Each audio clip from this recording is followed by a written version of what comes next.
Hold on, hold on. I said, are you ready? That's a little bit better. Now, Eric called me up and he says, listen, Holton. He says, I've got the most dynamic distributors that desire to have their dreams come true in network marketing. This is the finest gathering of distributors out of anywhere in the world. That's what he told me. And I said, can I please come, even if you sneak me in, let me be the last speaker so that all the good ones have gone already, just in case those people have gone home already. They've got the good speakers. He says, I'll let you come and say a couple words to them. But I need you guys to convince me that my friend Eric was right. Because you just heard Donna says, how you do anything is how you do what? Everything. If you won't show up for you, let me ask you a question. Your son, your daughter, your distributor, or somebody else that you personally sponsor, I want you to imagine right now that they're getting recognized at the highest level in your organization, in your company. How would your response be? Hold on for a second. Hold on. This is a teaching moment here. I'm just telling you. Hold on for a second. The reason I'm saying that is this. Okay? Because some of you, I say, are you ready? Yeah,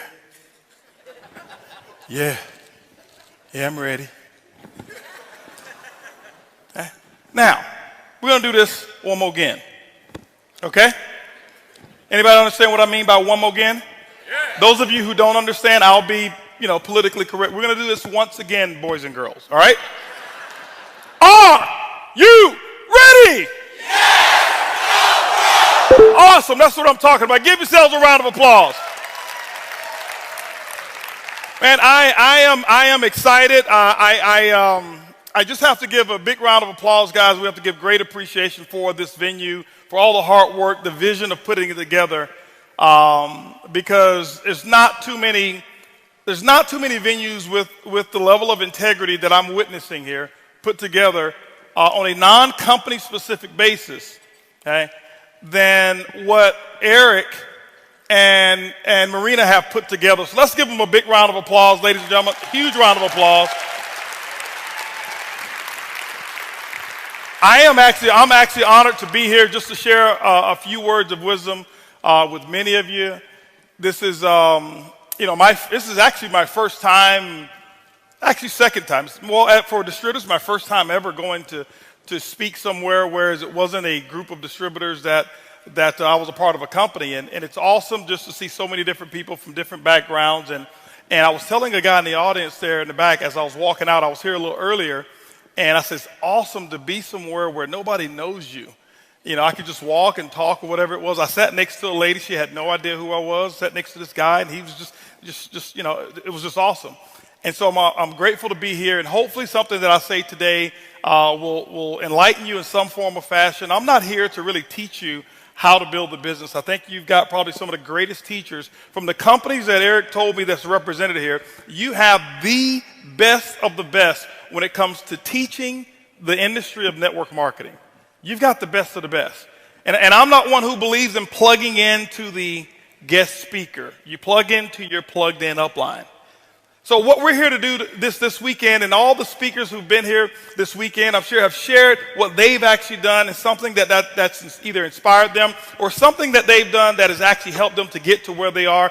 And what my goal is to do the exact same thing and just to share some things with you. For those of you who know me, I never know what I'm going to say when I get on stage. I don't speak from PowerPoints. I don't have notes ever. I planned that I was going to write my speech for this event about 2 weeks ago, and I did. Where's my notes? I left my notes. Anyway, it was about 4 words that I put on a sheet of paper. It happens like that all the time, and it's the truth. I don't plan what I'm going to say. I normally just get a good feel from the audience and just share what's on my heart and share what's going on. That's how I've always been in this industry, and that's what I've done. And but I'm excited for what's going on. I think the industry now is really doing some incredible things. I think 2014 for all of you can be your year if you choose for it to be. It's not going to be just because you attended this weekend. It's going to be because you selected yourself. It's going to be because you made a decision for 2014 to be your particular year.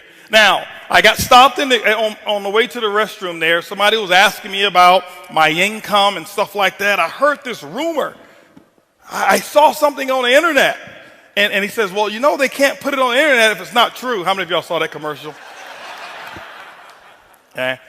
But anyway, rumors get spread all the time. Sometimes they're good rumors. Sometimes they're bad rumors. How many of you have been the recipient of some rumors? How many of you have actually been the deliverer of rumors? Okay. So everybody who's not raising your hand, you're telling me that you're a liar too, right? We all spread rumors in this industry. I'll tell you one rumor that kind of, it was a rumor. It kind of worked in my favor, but it was a rumor. I'll never forget. This was back in maybe 2003. 2003, I was working in this industry, and I was obviously very excited again. I had been in the industry at that time, 2003, 13 years. I had just started. I've been making money in this industry now 3 years. 3 years I have been making money in this industry, and I'll share with you a little bit of my story. It took me a little while. Most people look and say, right, man, you're overnight success. I am. It took me actually somewhere about 18 years to be overnight success. Okay, and but 2003, I never forget. What happened is 2005.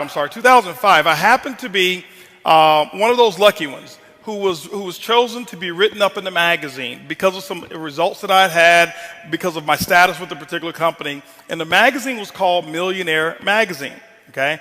How many of you would read a magazine called Millionaire Magazine?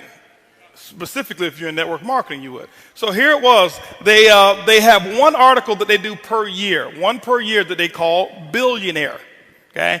So they've got all these articles, and I was just selected for the Billionaire edition. Not because I was better than everybody else in my company or not. I wasn't. It was just that when my article came up, it was the time for them to do the Billionaire edition. So here it was. I'm selected for Billionaire. My wife and I have this nice picture, and it says Millionaire Maker. I didn't choose the title or any of that. Now, what happened was this here. This was the time, I think, around the time Donald Trump was just about to start the show Apprentice. All right? And so there was kind of this debate as to who was going to go on the cover of the magazine, okay? Donald Trump or me, okay? And because I know he was starting his show and I didn't want him to be embarrassed by being somewhere in the middle, I said, Donald, go ahead and take the cover, no problem whatsoever, and he did. He took the cover. So here he is. He's on the cover of this magazine, Billionaire Magazine. They've got Donald Trump on the cover, and somewhere back in there, they've got HOLTON and Earlene BUGGS in there, and here's how rumors get started. I'll never forget, I had a lady in my organization. She was a very good friend of mine, and she asked me about would I get on a conference call and talk to a group of hers that was in the Bahamas. I said, sure, I'll do it. So I get on the phone. I said, Kim, yeah, no problem. I'll get on the phone. And I'll never forget, she had maybe about 15 distributors on the phone call. Now, I'm on the phone call talking to them, excited. They're excited and everything. And then they asked me one question. They said, well, Mr. BUGGS, would you be willing to come to the Bahamas to do a presentation? I said, let me think about it. Yes, I'll come. It's the Bahamas, all right? So as I think about it, and then I ask them, how many people will you guys put together in a room if I choose to come? They say, well, we're going to put together 200 people. Now, how many of you have ever been lied to? You're going to do a meeting. They tell you that they know the president, they know the Secretary of State, they know everybody, right? And when you get there, it's different. So I'm expecting 50. They said 200. My expectations are 50. I'm managing my expectations. So, but what had happened was this magazine came out. So Kim, this is what she did. I'll never forget, she took a copy of this magazine cover, color copy of the front of the magazine. And then she took my one-page article and she made another copy of it. She put them together, went to wherever, Kinko's, FedEx, whatever it's called now, and she made one little flyer. All right, so you didn't know who was the cover. You flip it over, I'm on the cover. Right? It's only 2 pages anyway. So this is what she did. She took that and she sent that along with a DVD of some presentation I had never seen. By the way, don't do that. Check with your upline before you ever send something that they've never seen. But she sent the DVD that I had never seen along with this one little flyer over to the Bahamas. Here it is. I get to the Bahamas. This is how rumors get started and how they'll mess your entire organization up. All right? So I go over to the Bahamas. I'm all excited. Why? Because I'm ready to get through this presentation, to go to the sandy beaches and do all of this kind of stuff and chill with my pineapple drink and all of this stuff. And so I'm at the top of the hotel, and it's about time for me to come on down. I come on down. And I come down, I'm all dressed up, and I've got my, I'm ready. I'm ready to take on these 20, 25 people that's showing up, all right? Because I had already kind of, 50 I was expecting. I'm like, it's the Bahamas. I don't know. I haven't talked to these people. They may have 25, 20, but it doesn't matter. I'm going to give my best presentation ever, and then I'm going to the beach. So here it is. I come downstairs or coming down the escalator. And as I get to the bottom or the top of the escalator, I'm looking down, and it's this huge crowd of people in this one particular ballroom. They had multiple rooms, and I knew my room was on the other side. So I go down, and I see all of these people, a sea of people at the base of the escalator. And I'm like, okay, what's going on here? What's going on? Why are all these? I'm thinking, I need to go and see whoever's speaking here if they can get a crowd like this. I need to see them, right? And so I go down and I walk down, and I'm going through the crowd, and people are pushing and shoving and pushing and shoving, and I heard they close the doors and says, hold on, we can't let any more people in. And I'm like, man, I want to get in and see who's in, right? And so what happened is I see this late, and there's all this commotion, people going back and forth, they're shouting and screaming and all this stuff. And see, Bahamas is one of those countries that when I go, I blend in. So nobody really knew who I was, if you know what I'm talking about. All right? All right? So what happens, I get down and I'm like, what's going on here? I'm going to my room. I'm trying to get to my room. What's going on? What's going on? What's going on? And this lady, she looked at me. She said, you haven't heard. I'm like, no, I haven't heard. I'm thinking, I don't know what's going on. I'm wondering what's happening, She said, you haven't heard, sir? I'm like, no, I haven't heard. What do you mean? What's going on? She reached into her purse. And I got a little shaky when she reached into her purse, right? She reached into her purse, and she grabs the flyer, and she says, look, the first black billionaire from Houston, Texas has come to the Bahamas to do a meeting. And I'm like, hold on for a second.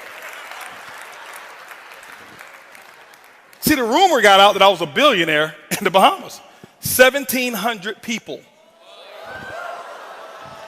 showed up because of a rumor.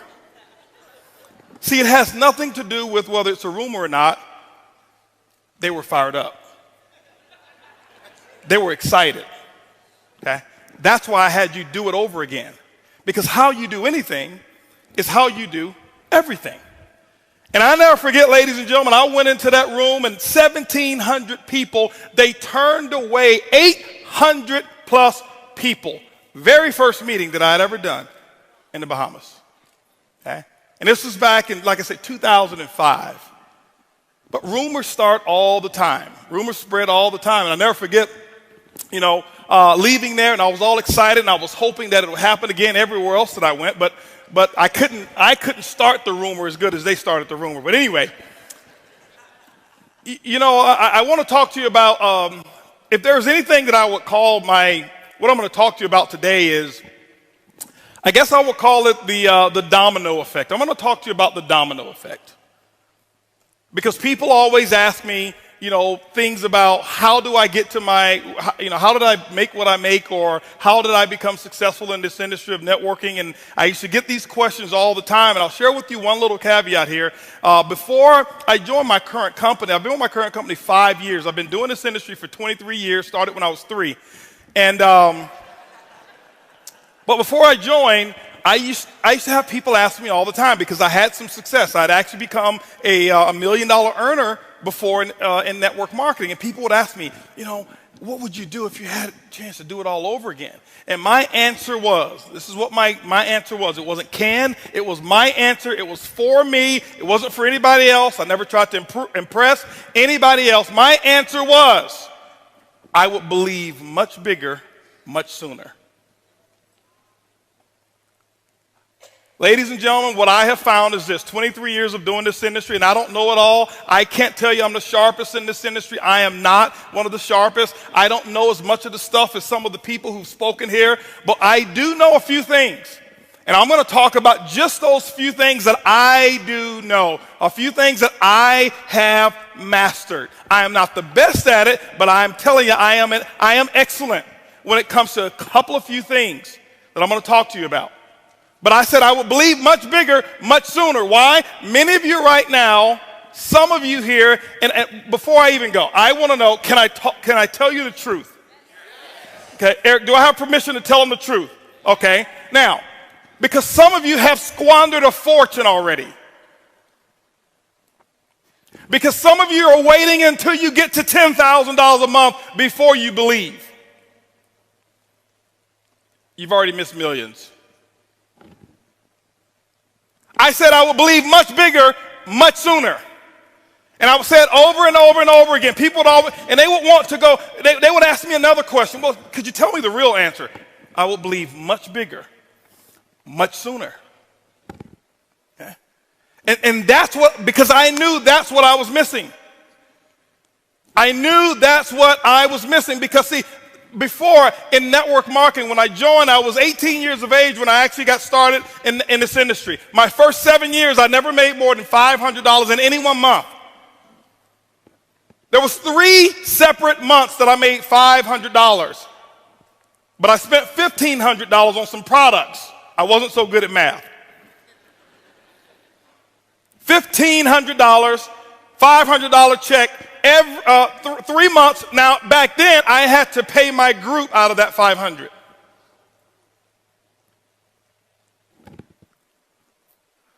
I had a group in 7 years that never totaled 50 people. I'm not talking all 50 in at one time. I'm talking, I averaged about 7 new people joining my company, my organization, per year for the first 7 years.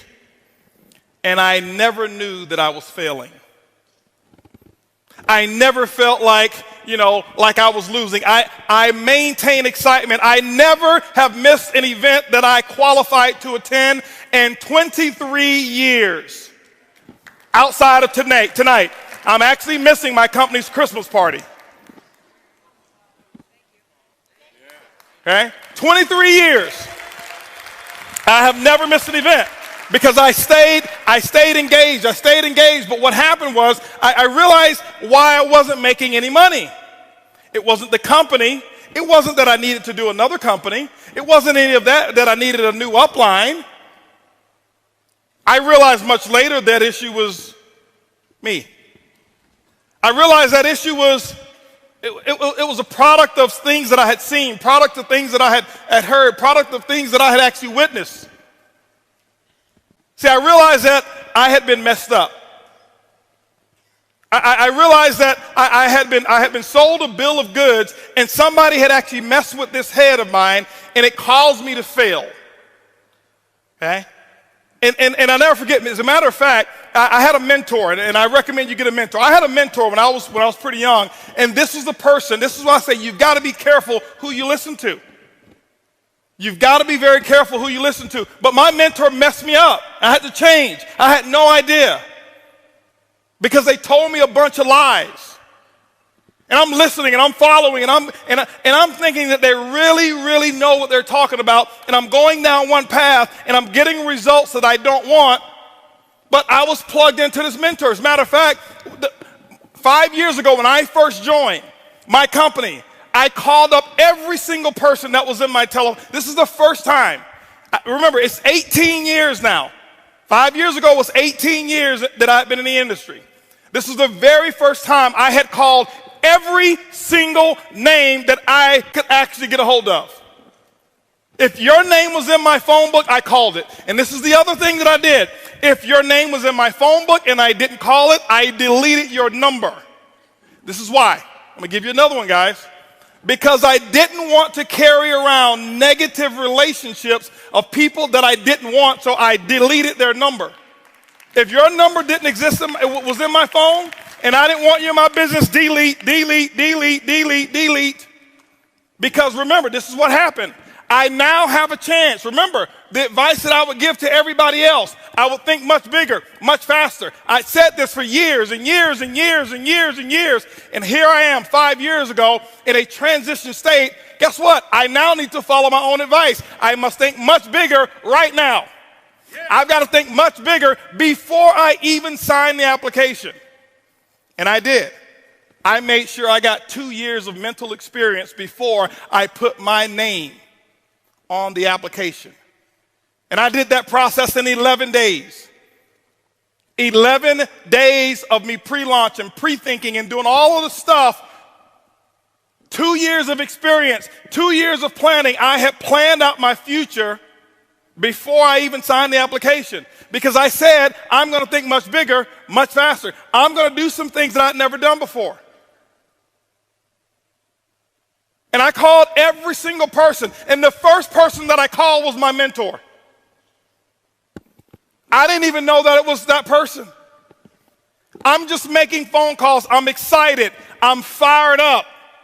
I'm making phone calls. I'm calling every single person that I know. And I never forget, this is how that phone call went. And my dream, your dream sometimes can almost get snatched away from you if you're not careful. Pick up the phone, didn't know it was my mentor on the other end. And this is what I'm saying here. I'm saying, and I'm, hello, blah, blah, blah, this is Holton, and I'm asking them a little qualifying question. And the first thing that they came back with, is this Holton? With that type of tone. Is this Holton? Yeah, this is Holton. Are you calling me about another one of those things? Yeah, I'm just trying to talk. I've got a new, listen, I don't want to hear about your new nothing. You've called me several times about these things. I've lost money in the first one. I lost money in the second one. The third one was illegal. This one's probably illegal. You're probably going to go to jail. You're going to lose all your friends and family and all of that kind of stuff. Matter of fact, don't call me no more about your MLM because I really don't even like you. And I'm like, Mom, I just want you to just try. I just want you to be a customer.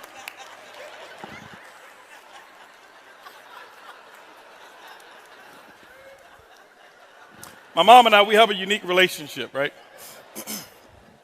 So, but anyway, she messed me up. That was my mentor. That's the person who told me a bunch of lies. That's the person who got my head all screwed up because of what we call the politically correct way of doing certain things. That was the person who told me a structured way of living so that I can get an expected result that she had never had. My mom loves me. She loves me dearly. We have an incredible relationship. So I don't want you to think, man, he hates his mom. No, I love her. I just speak the truth. I tell it like it is. But my mom, she prepared me for failure. My mom never made more than $1,300 a month in her entire life. How she's going to teach me how to be a millionaire? But I was listening to her. As a matter of fact, she messed me up pretty big time. How many of you in here are messed up right now? Raise your hands if you're messed up. If you didn't raise your hands, then lets me further know how messed up you are, because you don't even know you're messed up. You think you're the deal, right? No, I'm not messed up. No. My mom's got a college degree, all right? But this is what happened. Let me give you an example here real quick, all right? I'm going to share something with you, okay? And I'm going to share with you why I ended up 7 years, never more than $500 a month. And then I'll share with you how over the last 5 years I've had the results that you heard Curtis just talk about. Now, I am not as good as my results are. I am not that guy. Okay. Some of you may think I am. You may, oh, this guy, he was born with MLM. No. I can't tell you every little secret. I can't tell you every little training topic. I can't tell you every company. I'm really, if you ask people who talk, I'm not a network marketer. I'm not embarrassed. I love our industry. That's why I'm here. I'm a businessman. I happen to use network marketing as a platform to create wealth. I'm a businessman first. Network marketers, you know what they do? They look for other network marketers. They look for other people who've got network marketers to build their group because they don't go out and do it themselves. I'm a businessman. I understand that this industry has the most incredible aspect of leverage to create wealth that I've ever seen before. So I am a business thing. I'm a businessman. Okay? But my mom, she set me up for failure. She used to tell me some things that, just to share with you. Some of you in here probably know my mom. Raise your hands if you know my mom. So only a few people here, 3 or 4 people know my mom. Some of you have been having some secret conversations with my mom because you're messed up too. She used to tell me the secrets to success. Now, I don't understand why she would just whisper these secrets to success. You know, how many of you had your mom before they should just whisper things in your ear? You know, why would she whisper them? I'm like, Mom, who's going to find out? It's not like it's a test or anything, right? But she would tell me some things. As a matter of fact, I'm going to reveal some of the things my mom used to tell me when I was a little boy that she probably told you, and you've been messing around talking to my mom. I can prove it to you. As a matter of fact, I'm going to say some things, and I promise you, you will finish my sentences. Even if you try to hold back with all the restraint that you want to, you're going to finish them because it's so wrapped up in your subconscious mind. My mom got you. First lie she ever told me, son, listen, if you ever want to be successful, go to school, get a good education so you can get a good job. How many of y'all know that's the biggest lie that's ever been told in America? I'm not here downing jobs. I'm just up on opportunity. Okay? So those of you who have a job, you should be very thankful that you at least have one, and specifically with the way the economy has been. But you never get rich on your job. You get rich when you build your business. She also told me, she says, Holton, listen, she says, watch out for those get rich quick. On your way to success, make sure you play it. Money can't buy.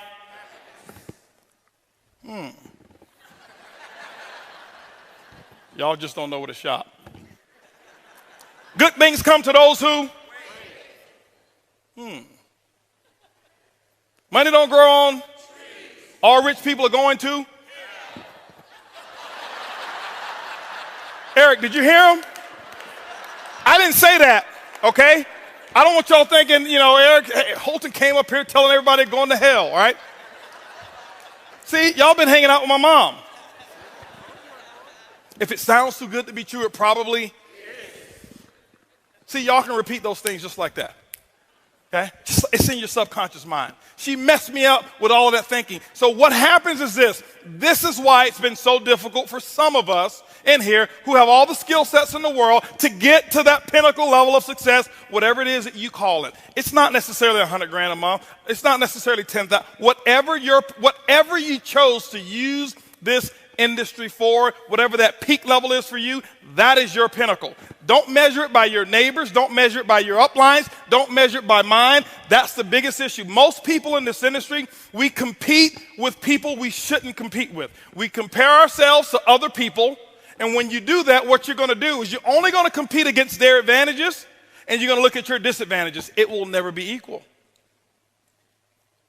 But you've got to start to understand what you want out of this industry. My mom, when she gave me all of that stuff, she messed me up, and this is what happened, how you got messed up. When somebody looks you in the face, those of you who are first-time networkers or second-time or third-timers, and when we talk to you about being able to earn a 6-figure income in a certain period of time, what happens is my mom's voice goes into your mind.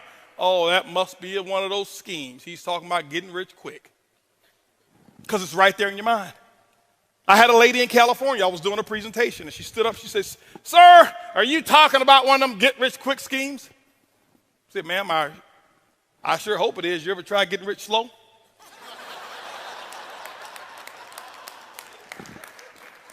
But she messed me up. Okay? Mom messed me up. The domino effect started with mom. Mom messed me up. She started telling me all of these things. She got my head all messed up. She's got my head prepared to work for somebody else. She's telling me how great of an employee I can be and how I need to study so I can be this wonderful employee, because she had never, ever experienced the field of entrepreneurial, experience being an entrepreneur. She had never experienced that before. And so here it is. She's giving me the best that she's got, but she messed me up. And so here I was. I'm in a company that now depends on how I think.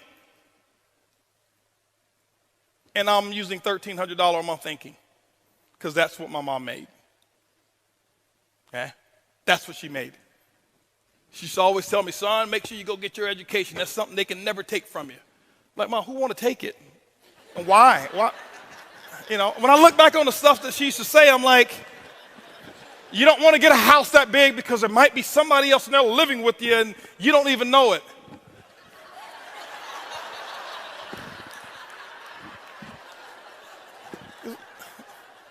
What are you talking about? Back then it was, you're right, Mom, you're right. Why? She had influence. So ladies and gentlemen, the domino effect started with the people that have an influence in your life. It may be your mom, it may be your dad, it may be your sister, your brother, it may be your pastor, it may be your coworker, it may be your best friend, it may be your husband, it may be your wife. I don't know who it is, but it starts with someone. You've got to be able to take inventory and recognize and identify who am I patterning my thinking after? I was patterning my thinking after my mom. I was patterning my thinking after a few of my professors. When I got to school, I was the first person in my family to go to college. And I'll never forget, I used to take some engineering classes. And when I was in engineering classes, my professors, because I started network marketing, and I had already sold that, I'd already professed, I am not going to be an engineer. I was just getting through that stuff because I knew I was going to be an entrepreneur. Once I went to that meeting, and I saw all of those people in there dressed up, and they talking about, I'm a retired pharmacist and retired this and retired that, and I'm like, nobody's ever told me about this. I'm going to do this. And so my professor, he used to always joke and laugh about me being an entrepreneur all the time. Okay? So my professor had a little influence on me because he was having me question whether or not I should go down this path or whether I should be the world's greatest engineer. Okay? But ladies and gentlemen, this is the thing here. I want you to understand something. See, the things that you're thinking, it comes from those people that you've been associating with. I had to learn the art of disassociation or limited association. This is what I had to learn. I had to start with my family as well. Thank you, Craig. I appreciate that. I had to start with some of my family members. I didn't understand this my first 7 years. I thought that I could stay who I was and that the universe was going to allow income and increases to come to me even though I was not willing to change. I've now learned the art or learned the principles that govern the building of wealth, and it's very simple. And I don't want to profess that just getting involved, you're going to become an overnight millionaire. No. That doesn't happen like that. Doesn't happen that way. Yeah, you can start making money pretty fast in this industry. The technology today, and you should expect to make money fast. Faster. Okay? Faster. Don't think fast money is bad money. And don't think slow money is always good money. Okay? I read a book called Speed Wealth by T. Harv Eker. He says, whatever it is that you're doing, if it takes you longer than 2 to 5 years to earn $1 million a year, you're doing it the wrong way.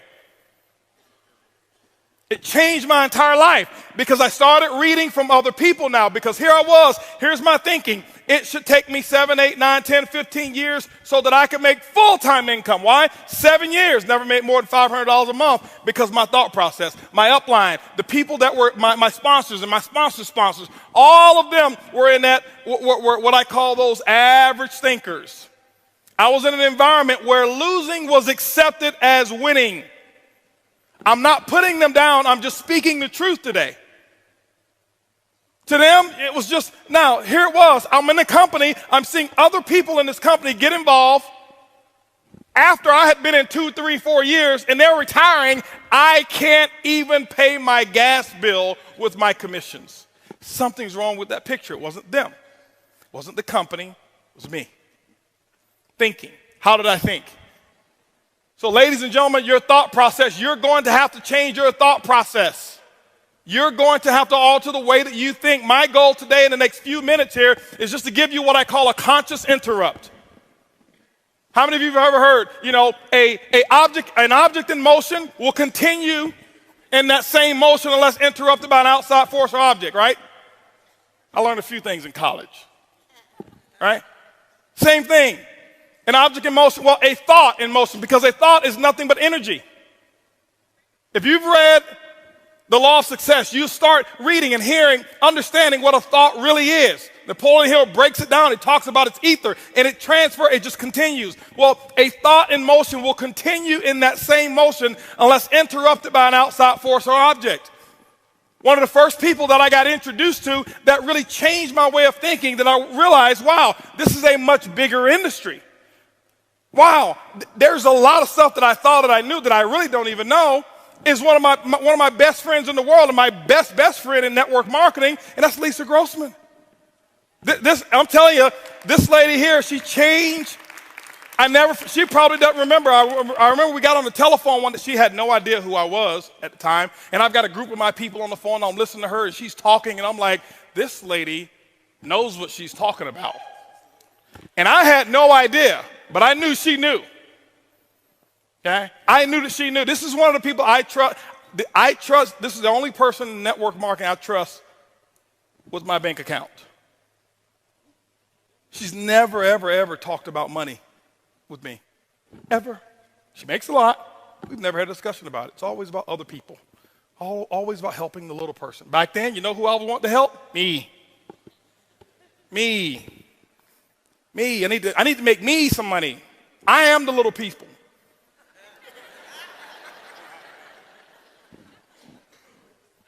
And so I start listening to her. I start reading T. Harv Ekker's book. And then I got introduced to some other books. Now, while I was in that other company for 7 years, I tell people it's my greatest experience because I never talk bad about it because I learned from the best of the best.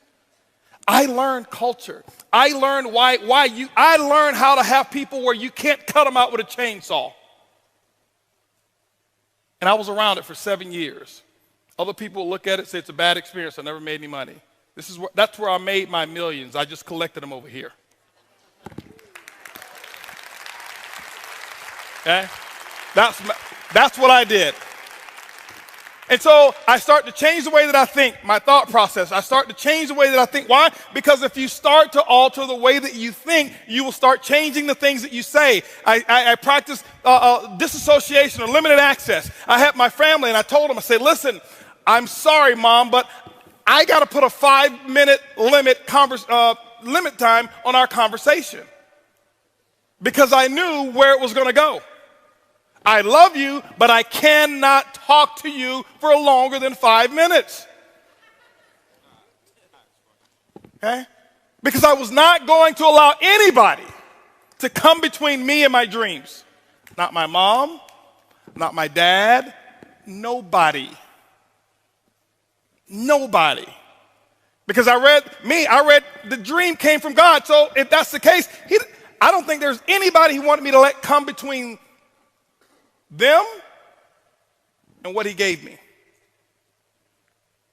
I didn't come up with the dream. It was given to me. Same thing as yours. By whoever it is that you believe. It came from somewhere else, a higher calling, whatever it may be. So I wasn't going to let anybody interfere with that. Limited association. I had some of my friends. You know what I had to do? I had to back off a little bit. I had to back off. If your friends right now are telling you, specifically those of you who are new in this industry, and I've got information for all levels in here. For those of you who are brand new, first opportunity. For those of you who've been in 10 years and still haven't made enough to pay your car note. And for those of you in here who are 6-figure earners and want to get to 7. And for those of you who are 7 and want to get to 8 figures. I've got information for all of you. But for those of you who are brand new, if your friends are not telling you, oh, you think you're somebody now. Who are you think you are talking all that positive stuff? Now, I don't want to hang around you. All you're doing is talking that positive stuff. If that's not happening, you're not about to make any money. I've got a philosophy. I observe the masses and I do the opposite. Why? Because everybody doing something, that means that that's an average action. I had to learn how to remove average from my actions, from my vocabulary. Now remember, I'm saying all of this stuff. I'm not better than you. I want you to understand where I started. I started with not even being able to make $500 a month, 7 years. Okay? But I had to practice limited association. Now, I don't say it for applause. I appreciate that, but I don't say it for applause. I say it because I want to give to you, because I wanted people to give to me so bad. I want to talk about being able to receive as well, and being able to receive information and the level of hunger that you've got to have so that you can really manage your own expectations to determine whether or not what it is that you really want is what you really want. Because some of you say things to impress the person who's sitting next to you, and that's not what you want, and you'll never go out and do what I'm talking about to get it if you're saying what you're saying to impress somebody else. The books start with why. It's very important. Most people, when we talk about let's get to some other stuff. Show me how. How is only 5%. 5%. I took everything that I knew, all the strategies, all of the technique. And you can ask somebody, I took all the technique, ladies and gentlemen. When I started my new opportunity, I threw every one of them out of the window. Because I knew technique wasn't what I needed to teach first. Why? I had to identify with it. Limited association, I had to change that. I had to start listening to some different people. And this is what was going on. While those 7 years that I was not making money, I was getting myself prepared. I was so glad, just like I heard Brian McMillan up here. First time I've ever seen him. We've talked for years. Never seen him before until I saw him on stage here. But we've talked for years, but I heard him say his first 6 companies, you know, he didn't quit either. That's why he's where he is. That's why he makes the money he makes. He didn't quit. I didn't quit.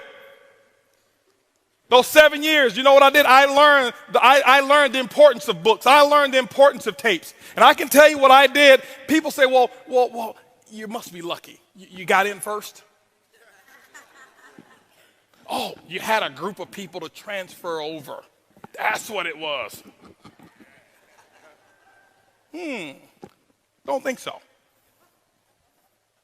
As a matter of fact, this is what I did. I didn't want them. Held a conference call. 2 of them are sitting in here right now. Held a conference call with them, and 16 of them, I had 32 frontline, and 16 of them were still active. I held a conference call, told all of them, stay where you are. Please, you're probably better off where you are.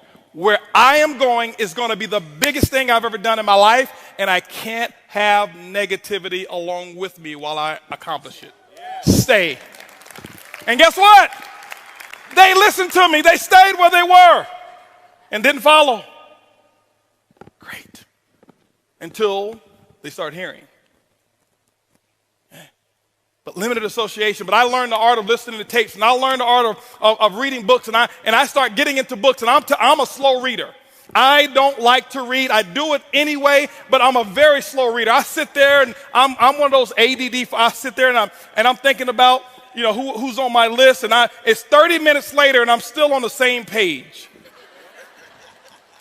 And I used to get frustrated because I see all of these speed readers. Oh yeah, I read 3 books this week. And I'm like,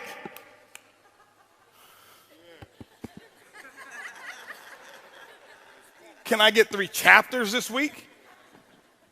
But I did read and I listened. And then this is what I did, ladies and gentlemen. When I start reading and I start listening, and I start reading the right books. And then I don't read books today. I read chapters. I'm not telling you to do what I do. I just do what works for me. Everybody don't learn the same. I get a book. I find out what's pertinent to me, what's attractive to me about that particular book, and I master that chapter. I don't read it. I master it. I have not read a lot of books, so I'm not going to stand up here, oh, I've read 3,000 books. Well, give me the name and the title of the last one you read. Tell me what was on chapter 2, 3, 4, and 5. You don't even remember. But you want to be impressive about, oh, I've read that book, I've read this book. You want to be an MLM professor. Professors don't make money. Artists make money. You've got to become an artist in this industry. Now, I'm not telling you don't read. I'm just telling you what works for me. I never forget, I got the book, Think and Grow Rich. Here it was, because I used to be the shortcut guy. I want to take the shortcut. I'm going to take the shortcut. Why? That's what I had done all my life. I took shortcuts. I was a kid that didn't need to study in school. I could just listen, pay attention. I got it, take the test, but after the test was taken, I had forgotten everything that I had learned. I was a test taker. I did just enough to excel. Just enough, just enough. And how you do anything is how you do everything. And it caught up with me. 7 years, I never made any money. I had to pay my price. You're going to have to pay yours. I don't know what your price is going to be. But you got to figure it out and pay it. And you got to pay 10/10 of the price. Not 9/10. If your system says, hey, you should be doing X, Y, Z, well, I don't like doing that. On the application, it never said, do you like this? The qualifications for top ranks in your company doesn't say, do this if you like it. No, it says, do it. That's what I had to do. And I had to start listening, and this is what I did. I'm sharing with you guys right now where my secret comes from. I would listen to tapes. I can tell you right now, I believe that there was about a 2-year period of time in my life, I don't believe that there was anybody in the world in MLM who was listening to more tapes, information than I was. And I never listened to how-to tapes. I listened to story tapes. I listened to inspirational stories. And I know some of, oh, here he is with the rah-rah. I don't need the rah-rah. Give me the information. 23 years in this industry, with my results, I need the rah-rah. That's why I had you guys stand up again. Because I got to have the rah-rah. I get energized. I went out and bought myself from Radio Shack what's called a pillow speaker. Why? Because my wife, she'd get mad. It got to the point my wife would say, why are you cheating on me with your little girlfriend over there? She was talking about my little iPod and my cassette tape. Because I'm walking around the house with the earphones on. I'm just walking around the house. Why? Because I got to change the way that I'm thinking. I got to get this stuff. I got 7 years of this garbage in my mind. 7 years of what my professor, my mom, my dad, everybody was saying, everybody around me who was broke. I was born in Ponce de Leon Projects. Tampa, Florida is where I was raised. That's what I had up in here. I had to get rid of it. And what I would do is I learned the subconscious mind never sleeps, so I'd take my pillow speaker from Radio Shack. They still sell them to this day. A little disc speaker like this, it's got about 50 holes in it, and you put it up under the pillow. And you know sound is nothing but airwaves, air vibration. And that vibration would go through the pillow. My head would be on the pillow. I can hear it clear as a bell. Earlene couldn't hear a thing. And every day for 2 years, as soon as I hit the bed, my head hit the bed, I couldn't wait to go to sleep because I couldn't wait to learn. I was going out and I was getting that good feeling of what it took to be a champion. You gotta live how it feels to be a champion before you ever do it. You've got to practice it. You're not just going to wake up one day and say, oh, I'm a 6-figure earner, and I've never even thought of what it was going to be like to be one. It doesn't happen that way. This is a profession. You've got to look at it as a profession. That's what I did. I had a philosophy. If I was sitting, I was reading. If I was driving, I was listening. I became fanatical about learning and hearing the stories of other champions in this industry. One story that really inspired me, and I'll tell you why I even chose the company I chose today, was, I don't know if he's here. I met him one time. He has no idea how he changed my entire life. A gentleman by the name of Jeff Roberti. And it wasn't something that he had actually really said to me. I'm listening to one of his tapes. That's how I knew who he was. And I happened to be at Siesta Key, Florida. I'm on the beach there, and I'm with the CEO of another company there at that time. And we're sitting there walking in front. I see this house, and I said, man, that's a pretty cool house. He said, yeah, that's Jeff Roberti's house. I said, I know that guy. I listened to one of his tapes before. And it was a tape that somebody else, Jeff had spoken somewhere, and they recorded it, whatever it was. And I had this tape, and I listened to that tape. And I listened over and over and over and over and over and over and over and over and over again. I still do it to this day. To this day, I still go on eBay right now, and I outbid anybody on tapes from a particular company from the year of 1977 and 1981. You won't outbid. I bid $1,000. Nobody even thinks about it anymore. Why? Oh, he bid $1,000. It's made me millions. You think I'm going to play around? Oh, let me just try to outbid him by $1. No. And I pay somebody to take it from tape, transfer it to CD so I can download it on my iPod. Why? Because I know where I get it from. But he said something, and the guy this is what he told me. It changed my life. I'm telling you, I know for a fact there's certain people who've come into my life that's made a major impact. Most of them don't even know me. My first 2 mentors in this industry, I've never shaken their hands. Ever. They have no idea I exist. But I know everything about their entire family. If I walked up to them and tell them all the things that I knew, they think I was stalking them. I have never got close enough to shake their hand. Never, ever, ever. But I was talking, and I said, he told me this is Jeff's house right here. I said, yeah, I know this guy. I heard about this guy. Yeah, listen. I said, how many people does he have in his group? Now, here's another thing. Here's probably a rumor that worked for me. I don't care if he was even lying. This is what the guy said. I said, how many people does he have in his group? Because I'm thinking, that's what my thinking was at that time. You got to have enough people in your group. He says, well, Jeff doesn't even know how many people he's got in his group. But he's got about 300,000 to 500,000 customers on auto ship, and that's why he makes $300,000 to $400,000 a month. Hello, that's all I need to hear.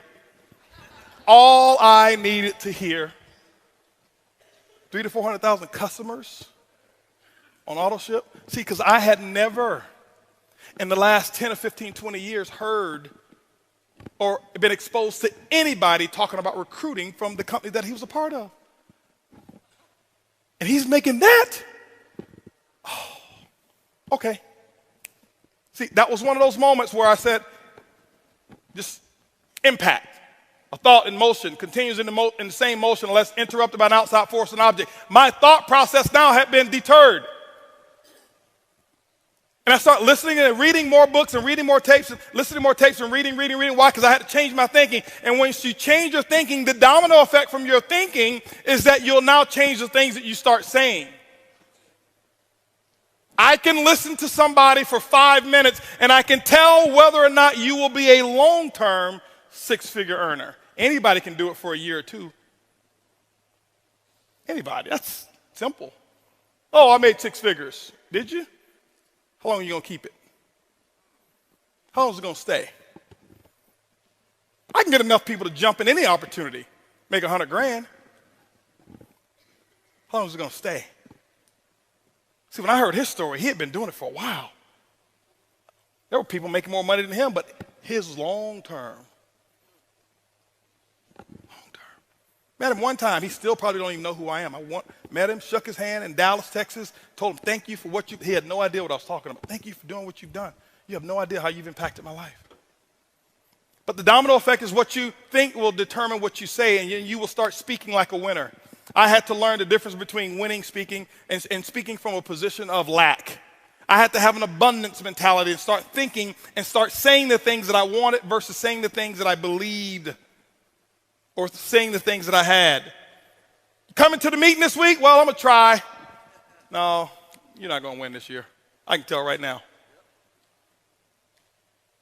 Man, why don't people show up for my meetings when I invite? Nope, you aren't there yet. Well, I invited 10, but only 8 showed up. You have no idea how you're succeeding, but you're not going to make it. Not right now. Not forever, just not right now. Right? Oh, well, you know what? Yeah, you know what? That company over there, our company is better, and this is why you should join mine, because that company, I can tell you all the negative things about that company. You're not going to win long term.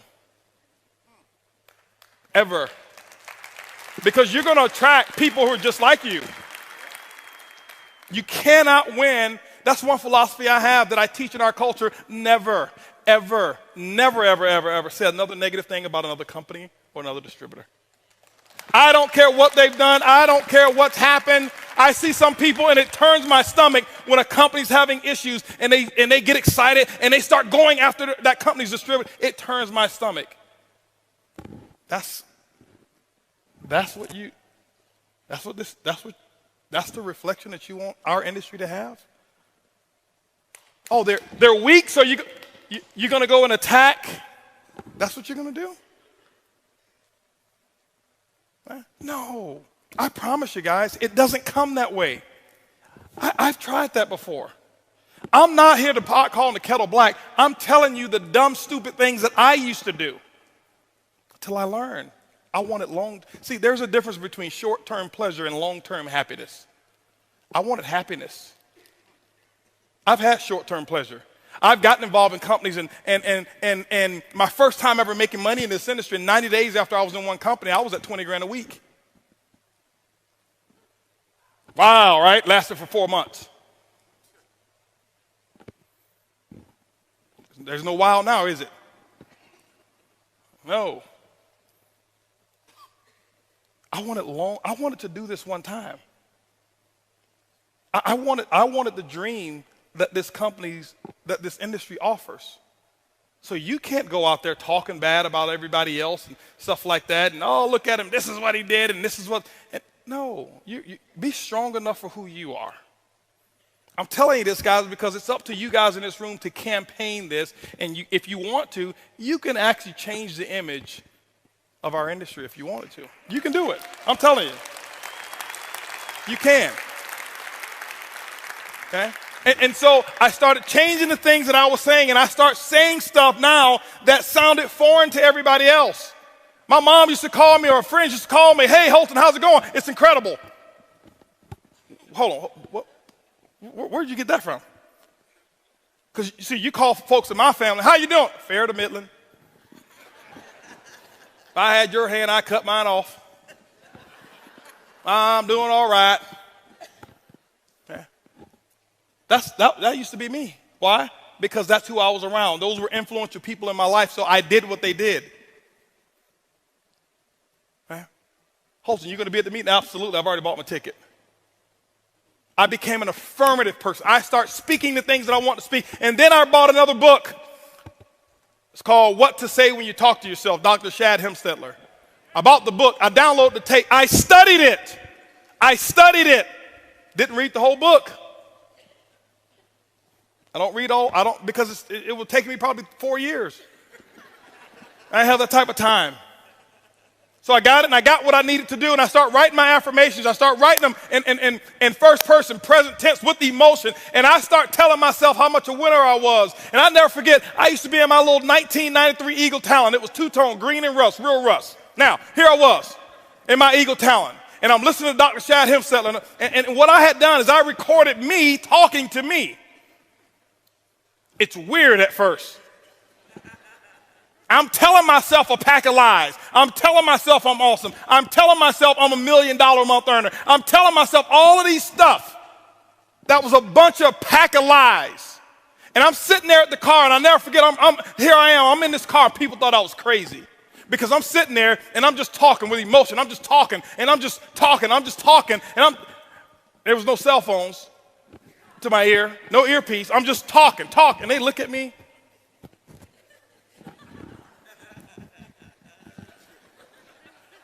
But I didn't care. I was working on me. I was going to do it. I observed the masses and did the opposite. Nobody else, everybody else, when they were at the red light, they're jamming their favorite radio station or their favorite CD. And they're making sure that they create another source of wealth for whoever it is that they're listening to. They're contributing to them. I said, no. I'm going to contribute to mine. I know I'm going to look crazy. I know I'm going to look stupid to some people. But I want to be rich. I didn't know what rich meant back then, but I was just going to be it. That's what I was doing. And I would say it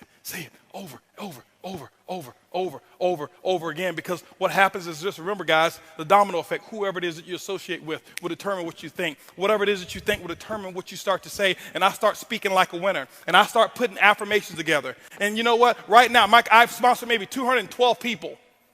The last 100, probably 130 of them called me. You say, oh, I know why, because you're so successful.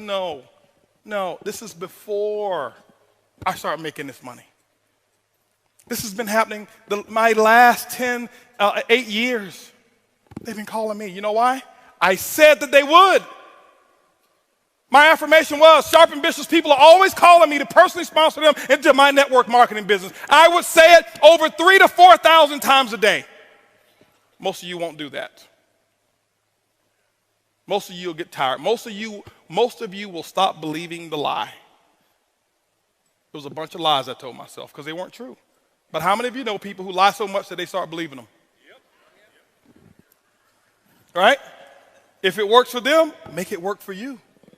They lie about stuff that's senseless. I lied about stuff that was going to take me into the direction that I wanted to go. Why? The subconscious mind doesn't know the difference between the truth and a lie. I just did it. But I start reading enough books. But you know how I found out about it? Because I listened to enough tapes in my sleep that they were telling me, and I would listen to all those speakers say what they would say and how they would say it. When they come back from a no-show, things that they would say. When they come back from a me show, y'all know what a me show is, right? When your distributor doesn't even show up, right? No show is when your distributor's there and no guests. Me show is when you are the only one who shows up, right? I drove those miles, and I'll never forget, guys, I go to meetings like this, and here I was driving 23 hours, 18 of us in a 12-passenger minivan. And all 18 of us stayed in the same hotel room because there was no such thing as buying an airline ticket when you're making $40 to $75 a month. No. And I'd sleep outside. so I can be in the front row. So you guys right here, this is where I want to be. I didn't want to be cool. I didn't want to be in the back, so I can talk to any. Let me share something with you. When I was at events like this, still to this day, I'm going to lose a friendship with you if you try to talk to me. Because these people here make what you want to make, and you'll let somebody else who's got your same income, live in your same neighborhood, talk you out of living in their neighborhood. And you sit there and oh, yeah, I know, I looked at here, he's got ring around the collar, I saw it. No, I was going to be in the front. I was going to be as close to the front as I could get. We had this little system that we'd have. The guys, we'd sleep outside. We'd take our little coolers. We'd have our little sleeping bags. We'd sleep out front. Why? If you do it for a Def Leppard concert or a Jay-Z concert, why won't you do it for your freedom? Why wouldn't you do it to live like nobody else that you know can live? You go to concerts, you go to sporting arenas, and I can tell you right now, those of you who love hockey, your hockey team wins the whatever it is called, is it the Grey Cup? Whatever cup it is. You stand up, you paint your face, you go out there and when it's snowing and you take your shirt off and put S's on your chest, you and your buddies, you do all of that stuff for somebody else, the 12 men that are on the field, or however many on the field, for them to make millions, and then you come in network marketing and you want to be a professional. I'm not going to shout too loud. Because he might just think I'm excited.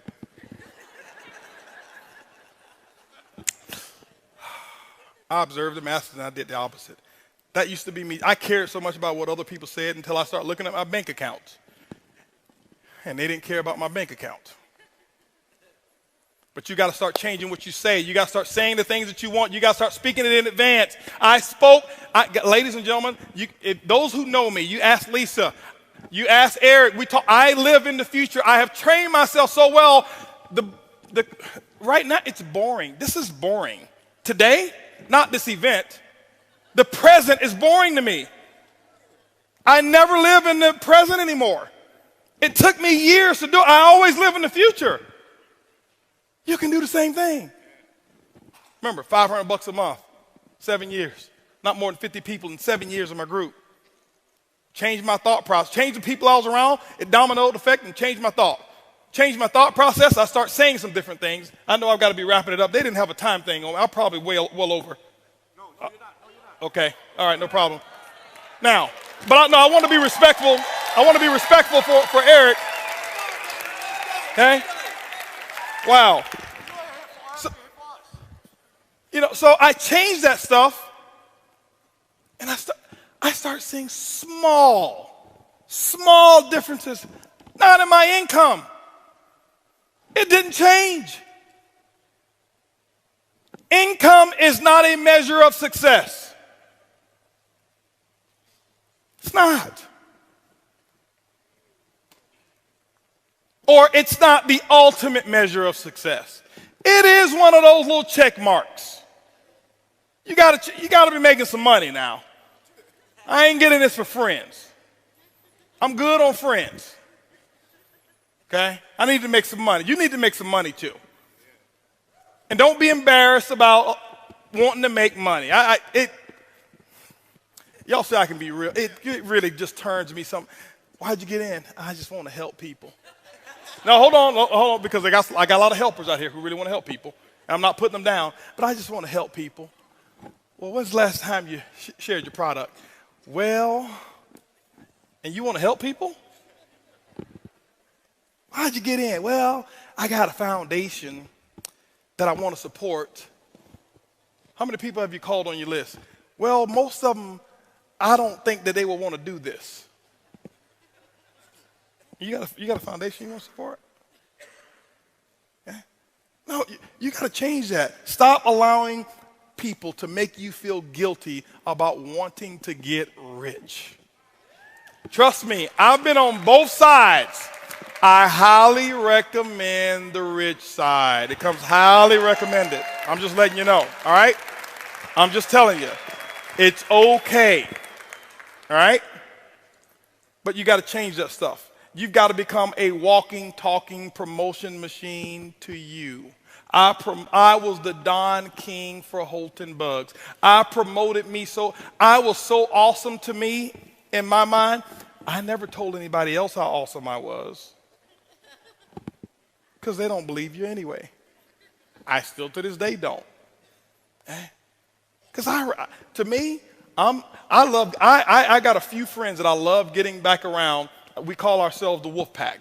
It's 5 of us. These are my high school buddies. They never went out, made a lot of money. It was negative to me or whatever, but we get together maybe 2 times a year, limited association, 2 times a year, okay?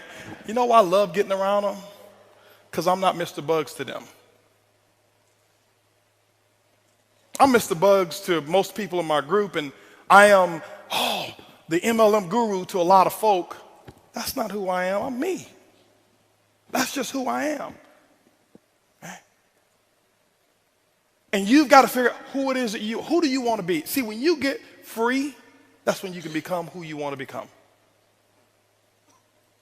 I never was me until I got free. When somebody else was signing my paycheck, I couldn't do what I wanted to do. I couldn't wake up the time I wanted to wake up. I couldn't go to bed when I wanted to go to bed. Couldn't vacate when I wanted to vacate. By the way, rich people don't take vacations. They just live their life in a different part of the world when they choose to. Because what are you vacating from? We ain't vacating from nothing, right? Some people, it gets on them when I say rich and stuff like that. I speak a lot so I can really get under some people's skin. Why? Because that's going to provoke you to start thinking. But rich to me is not about money. You know, my wife has never seen our back office, ever. Ever. She has no idea how much money we make. She just knows how much taxes we pay. $4.5 million in taxes last year.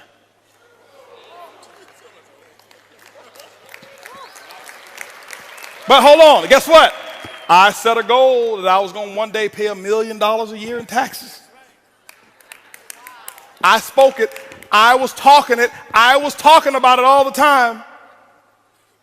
I sold myself on everything that I'm doing today because I started to learn how to speak, what to say to myself. I was the most important person that I was going to be talking to. 70% of the conversations that you've ever had in your life is between you and you. So guess what? If you're not getting your results, you talked yourself out of it. If I can talk myself out of it, I can talk myself into it. That's all I did. I don't have I don't have a fancy system, and I don't know much about the internet. And I think it's great, all the different methods, because people who've spoken up here, they've done it. I just don't know how to do it. I can barely check an email. My biggest secret?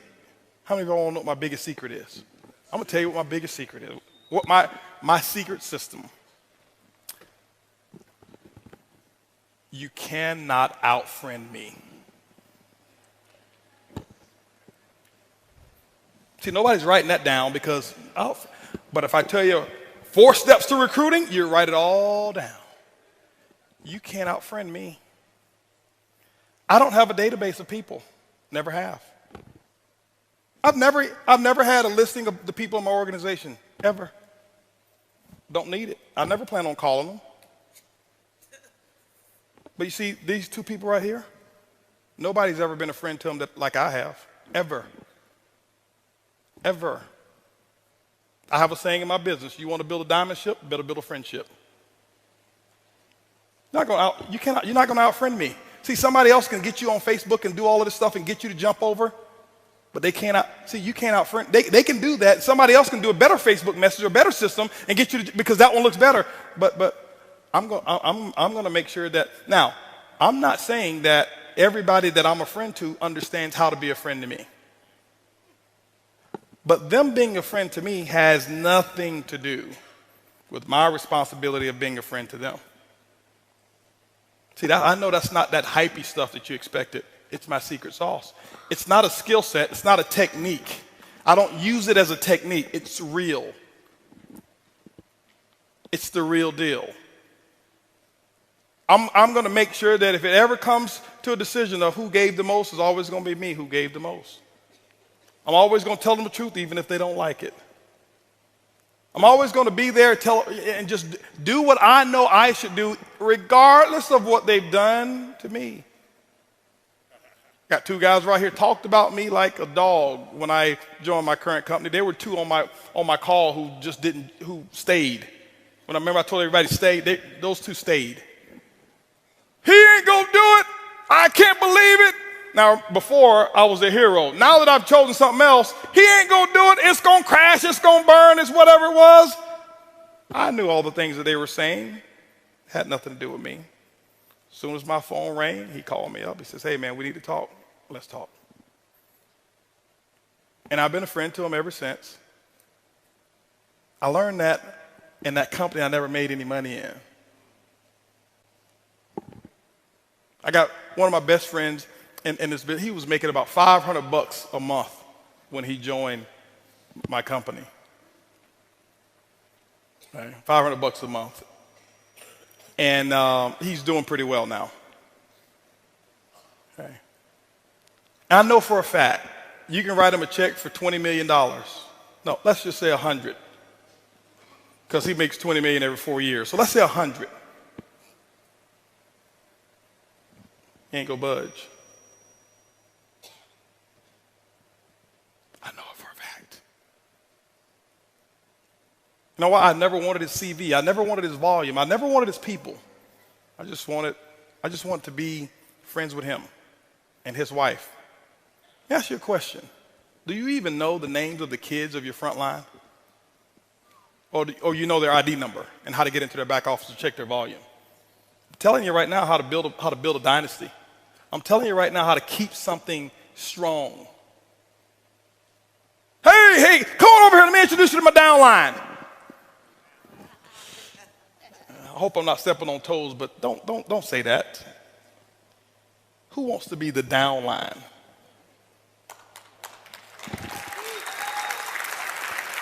Now, I know you don't mean any harm. You just say it because that's part of the nomenclature of network marketing, but they're people. They got feelings. Hey, let me introduce you to part of my success team. How do you think he or she feels now? Different. I'm telling you, that's the difference. Learn to be a good listener. I talked about talking and saying and stuff like this, and I'm about to wrap it up. But learn to be a good listener as well. Now, when I say listener, I don't listen to garbage. You cannot, I'm very strong in my beliefs. People know you can't come, when you come, you got to come correct. Be a good listener. Most of you practice what you're going to say to a person, and that's why you don't even remember their names when you shake their hand, because you're thinking about your pitch. People don't want to be pitched. They're tired of being pitched. People want authenticity. They want somebody who's real. They want to know when the chips really get down that you're going to be there. That's what they really want. That's what they really want. I get networkers, hey, listen, what kind of deal you going to give me? Ain't nobody going to be a friend to you like I've ever been. Like, hold on for a second. I'm not talking about that kind of stuff, Holton. Well, that's the deal, right? That's the deal you want? Well, I mean, what other deal you want? That's the deal that I'm going to make with you. I'm going to be there. I'm going to do what I say I'm going to do. I'm telling you guys, it's a small thing. It's not these great promotional things that make people want to stay and be around you. You've got to learn how to be a friend to people. Okay? A true friend, not a friend for the volume. A true friend. I've got people who left my company before. You know what I do? I never talk bad about them. Because that's not a friend. Just because now they don't take your path, now they're not your friend. Oh, they were a convenience friend. As long as they're making money for you, they're your friend. But when they stop making money for you, they're your enemy. No, that's not a good philosophy. My philosophy is this: just because you don't take my road don't mean that you got lost. I always tell them, hey, listen, keep me up to date on your success. Hopefully you do extremely well.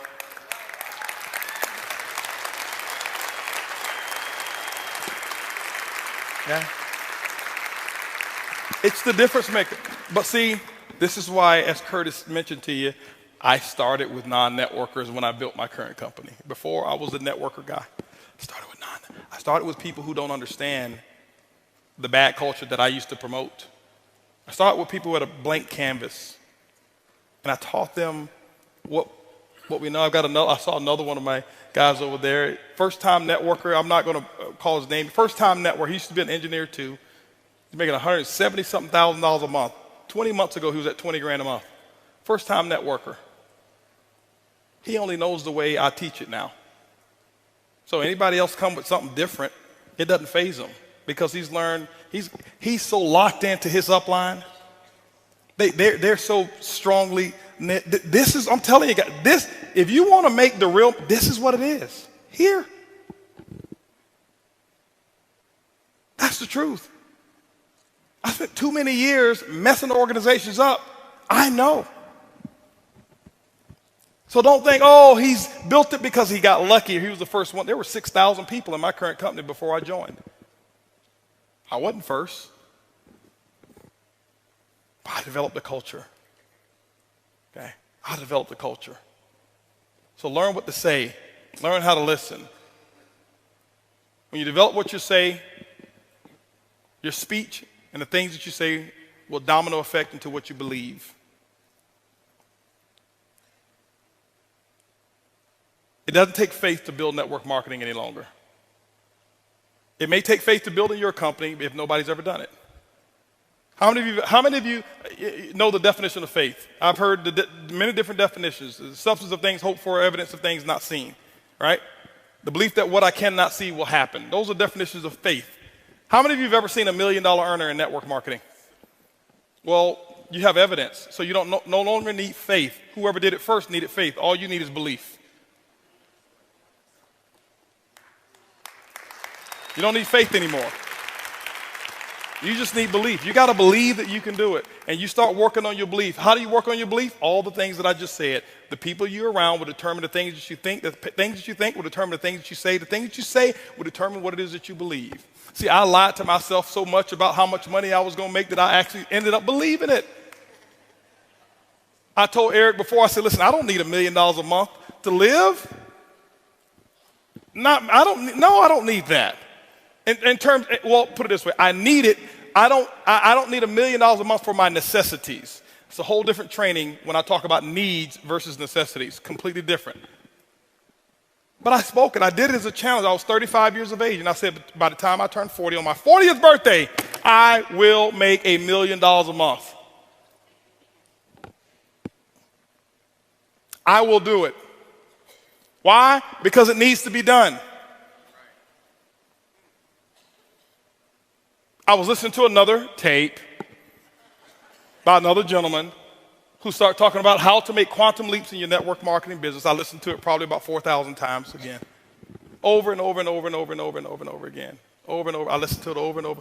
And he started talking about all of this stuff. And he says, you know what, if you do this, not only will you can be a six-figure monthly earner, you can be a six-figure weekly earner. And when he said that, I almost cried. I was like, weekly? Who can make 6 figures a week in this industry? But I start saying it. I listen to what he started talking, and I start saying it. I start saying it. I start saying it. I was saying it. And at the time, my income at one company at that time was between $70,000 $82,000 a month. Stuff happened in that company, and now that company had some challenges, went out of business, and here I am. I'm at another company. My income now is all the way up to $2,000 a month. Me, the HOLTON BUGGS, $2,000 a month. Yep, this is after I had already become $1 million earner. I'm at my lowest low income-wise. My team is hurting and my team is suffering. And I went into almost depression because it wasn't me. I had enough money put away. I wasn't worried. But my team, I'm watching foreclosure and repossession and it came to me. I got to make $1 million a month because I know if I do it, what the other people will be making when I do it. And I set the goal, and I put the goal down, and I start speaking it over and over and over and over and over and over and over and over. And I start thinking about it, saying it over and over and over and over again. I'm at $2,000 a month. I'm 35 years of age. I'm talking about $1 million a month? Quantum leap. At that time, I wasn't listening to that tape, but the tape was already in there, burnt in there. It's in there already. And I'm listening, and I'm listening, and I'm listening.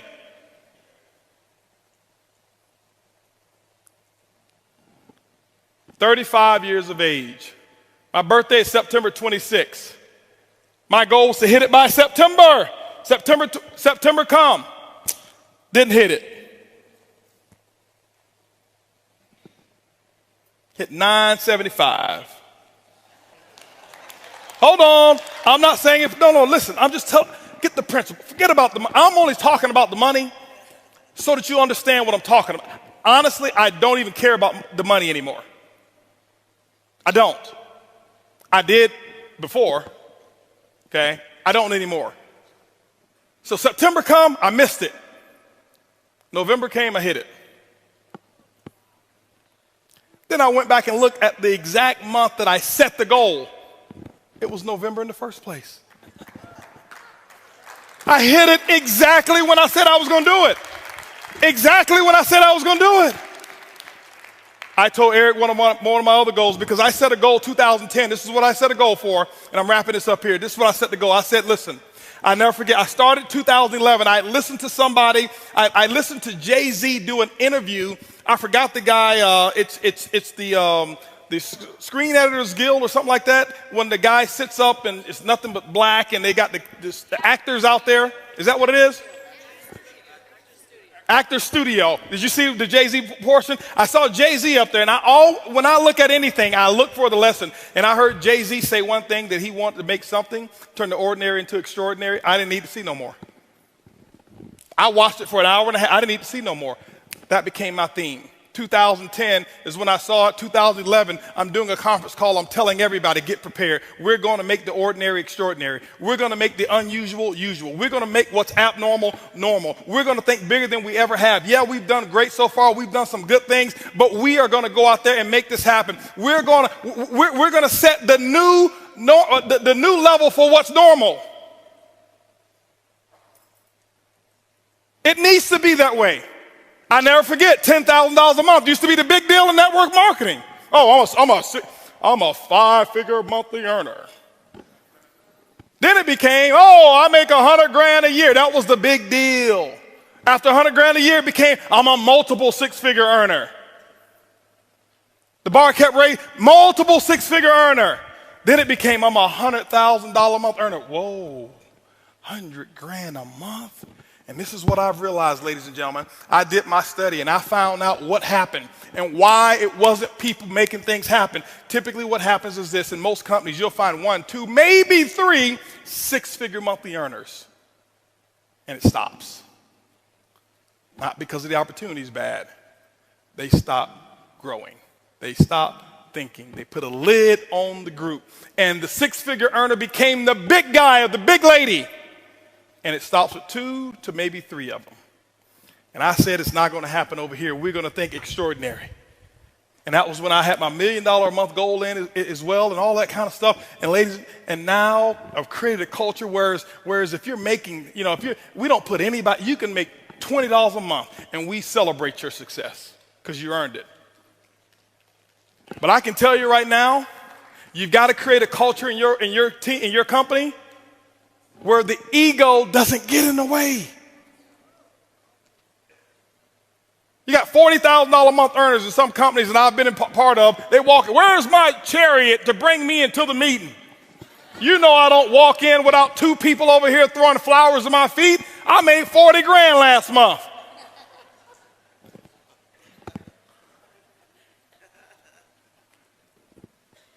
We've created a culture. We've got people who are in our company making $150,000 a month. We come to some VIP meetings. We don't have enough seats, and we got $150,000 a month earners standing on the wall. Nobody even know who they are because they're grateful. They're not big shots. I'm not a big shot. I go to meetings. Every meeting I go to visit, you know what I do when I first get there? I'm telling you what you have to do. If you want to be a champion, shake the hand of the people who are out there serving. Right when I shake everybody's hand. And you know what I do? Reach into my wallet or my pocket, and I pay my $5 or whatever the meeting cost is. You pay? Of course. I'm a distributor. Why shouldn't I pay? I'm $100,000 a month. I walk in. I shouldn't have to pay. Why not? You've already set a bad example in your company. See, those 30 out of the 40 plus people making that money, the $100,000 a month, 35 of them have never made any money in their life. They don't know any other way. They don't feel entitled. They don't feel entitled. But you got to start believing it. Once you start believing, you got to put the actions in. You got to do the work. Whatever the work is, you got to put the work in. Put the work in. This is network marketing. It's not net sit marketing. It's not net play marketing. It's not net think about it marketing. It's not net one day I'll get to it marketing. It's net work marketing. And most people miss the W, the work part. Network marketing. I worked my butt off. I can tell you right now. Now, remember, it's not just work. You've got to be productive, not just active. You got to be productive. I'll tell you why I make what I make today. I'm gonna write this down. This is my schedule when I first started. Okay, my first day. It was because of what I did day one, not because of what I've done over the last 2 years. I set the example. See, everybody want to take notes now. You see, I've already said the most. You didn't write notes when I said they won't outfriend me. That's more important than what I'm going to put on the board right now. But see, anything that's skill related, we want to take notes. Anything that's really inspiration related, that really matters, we don't. Don't worry, my group's the same way. It's not just you. First day, this is what I did, ladies and gentlemen. Work. Why? I knew. Remember I told you I got to believe much bigger, much faster. I only set 2 income goals or 3 income goals since I've been been in my company. Sorry to talk about that company. But anyway, set 3 income goals since I started. My first goal was my first week. My first week's goal was to make $70,000 my first week.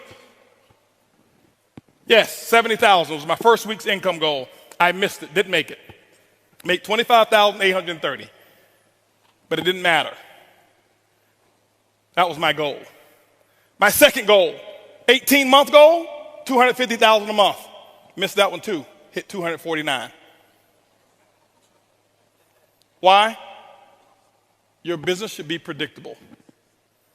This is a business. I know my business. You got to know your company and your business. I know my business, and it's just as predictable as Exxon knows how much sales of oil they're going to do in the year 2015, and it hasn't come yet. But if you ask any of the executives, they can tell you with a small margin of error what the results are going to be, because there are certain things that cause a certain effect in the business. You've got to figure that out for your company, but it is predictable. You can't be out there, well, I'm just going to throw enough mud on the wall until it sticks. It doesn't work that way. Eric talked about the 90-day game plan. It's predictable. What are you going to get done in 90 days? This is what I did. Day one, I called that group of 32 people. This is what I told them. It was actually 32 people I've sponsored. I had 16 of them on the call. This is what I told them. I said, listen, my current company, I'm launching tomorrow. If those of you who want to know what I'm doing, be on my conference call tomorrow. They were on my conference call at 10 a.m. 10 a.m., I had 16 people on the call. I explained to them, I said, listen, don't ever ask me anything about our previous company anymore. You've got 24 hours to ask me about that company. I will know that word is no longer in my vocabulary. I never said anything good or bad about the company. I have never left the company and talked bad about them, ever. Didn't matter what took place, okay? Now, and so what happened is this here. I said, guys, listen, you guys are, right now, we're going to do my first, what I call First Movers Advantage conference call. I'm sideways. This way? This better?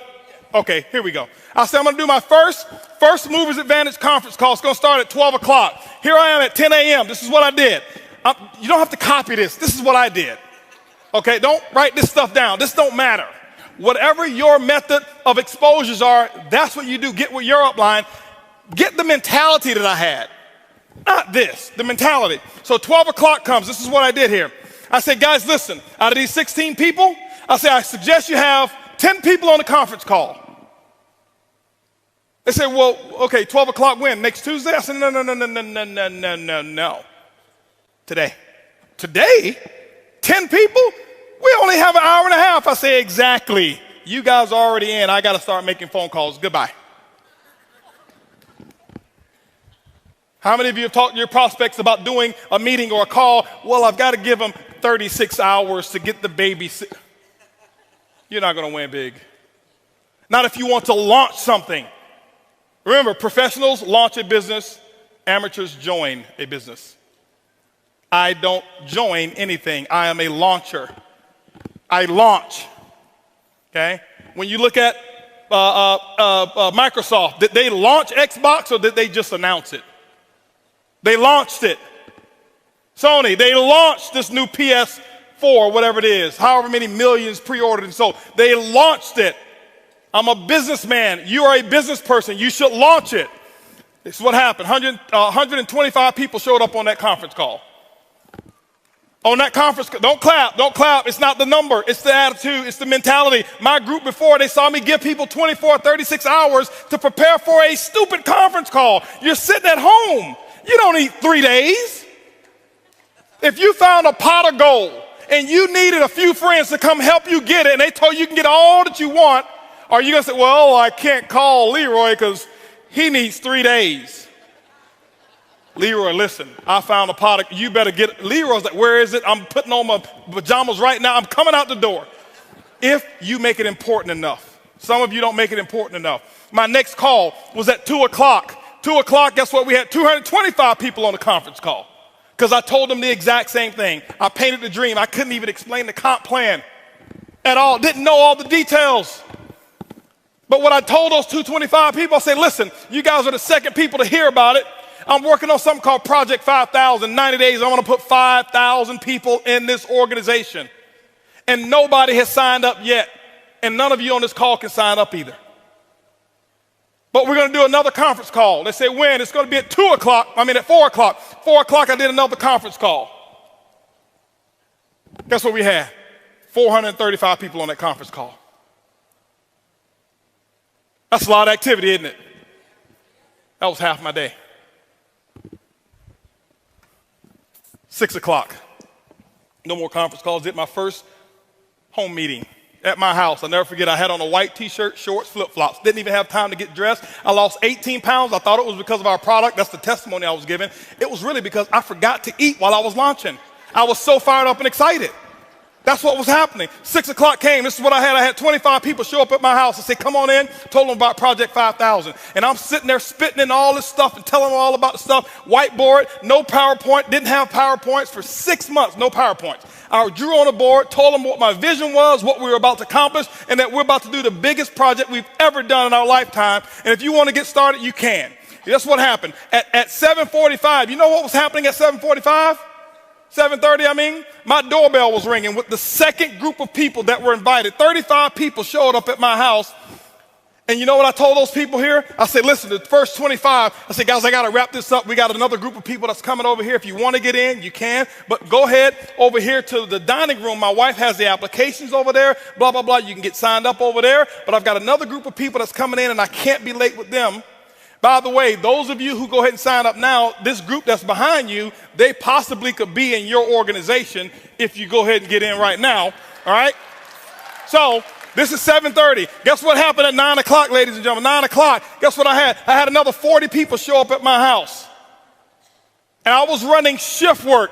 Okay, 10 o'clock, guess what? I did my last meeting for the day, and I think at 10 o'clock I had about 50 people show up at my house, and I'm doing the same thing. I lost my voice. I did that for the first day. You know what my leaders were doing? They're looking at me like, this dude is crazy.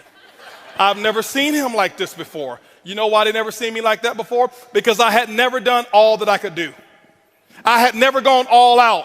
I had never sold completely out. It ain't because of what my product is. It ain't because of my comp plan. It's because of what I did day one. I kept this up for 2 weeks straight. This is not including the one-on-ones that I did. This is not including the three-way calls. This was my schedule every day, group calls, 4 a day, 4 home meetings a day that I was doing every single day. And what I did is I showed them an example, and they went out and they started doing the exact same thing. That's why my results were where they were. My first day late, if you count it up, I exposed almost 700 people. I did more in my first 24 hours than some people do all year. It's not because I do magic. It's because of what the math is. It's simple. You can do the same thing. It's not, okay, I got rich quick. I compress time frames. Compress time frames. This is the work. You do the action, and ladies and gentlemen, when you put the action in, whatever your action is, you find out what your mentor or your coach tells you need to do, and that's what you need to do. You put the work in, and don't give any excuses why you can't do it. Excuses don't work. Now, I know I may be a little too intense. I get excited when I talk about my dream. I get excited and passionate when I talk about what works and what's going on. That's just who I am. I don't apologize for it. But I don't want you to think some of you, I'm yelling at you because I don't know many of you in here. I don't want you to think he's yelling at me. Eric brought this crazy wild man on stage and he was spitting and yelling and he looked at me and he was pointing at me and no, I'm yelling in love. I love you. I want you to just do this thing, okay? That's what I want you to do, all right? And I promise you, your group, they will catch on. When you do the action, they will follow what you do. They won't listen to what you say. This is what I want you to do real quick. Real quick. I got 2 minutes, real quick. Everybody stand up real quick. I know your butt's been hurting around now. Real quick, stand up real quick. Stretch your arms all the way to the left, all the way to the right. Put your arms behind your back. Put them on your backside. Now pull your underwear out your butt. Wiggle around if you have to real quick, okay? Now I want you to stretch all the way up. Take your palm of your hands, and I want you to act like you're actually you're pushing up on the roof, on the ceiling. You're pushing up on the ceiling with the palm of your hand. Palm of your hand, pushing up on a stretch. You should feel it right here. You should feel it right here. Stretch, stretch, stretch. Take your left hand, put it behind your back. Now stretch real high with this hand here. Real high, real high. I want you to take this hand, the right hand. I want you to just close it up like this. Make a fist, okay? And stretch those muscles, stretch those muscles. This is a 2-minute drill here. Stretch those muscles. Now what I want you to do is I want you to do this right here. Stretch those 3 fingers by making an O like this, okay? Make an O like this. See that? Stretch. You should feel it right here, okay? Now this is what I want you to do. I want you to take that O. I want you to put it right here on your chin. I said your chin. See, people will do what you do, not what you say. They do what you do. I said chin just as clear as day, but you did what I did. That's not a 2-minute drill exercise. I just want to show you people do what you do. Sit down. Now, so you do that, and then you'll have the results. This is what the results are, ladies and gentlemen. The results are, some of you who are part-time, you will start being able to go to bed when you get tired of staying up. The results are you'll be able to wake up when you get tired of sleeping. See, those actions are going to produce the results. Then you'll be able to have what we call freedom. You'll be able to have retirement parties like we would have. I never forget being able to retire people and pick them up, take them with limousines and have roses and all kind of stuff in there. And the last time that they would ever look at an office building because we retired them from this because of networking. You'll be able to go wherever it is that you want to go with your friends, and guess what? They can afford to pay for themselves. That was one of my goals. I just want to go somewhere where everybody else can afford to pay for it. That's the results. Okay? The results is, I tell you, if you do this the right way and if you operate on the right principles, you will have a better marriage. Network marketing ruined my marriage. No, it's not true. It was already bad from the beginning. Network marketing exposed the problems that you didn't fix. But when you do what I'm talking about, your marriage will become solid. You'll become a better father. My son, he's equipped because of this industry. That's my biggest result, not my money. My son, 16 years old, he is a tiger. He is off the hook. I'm telling you. The boy's sharp.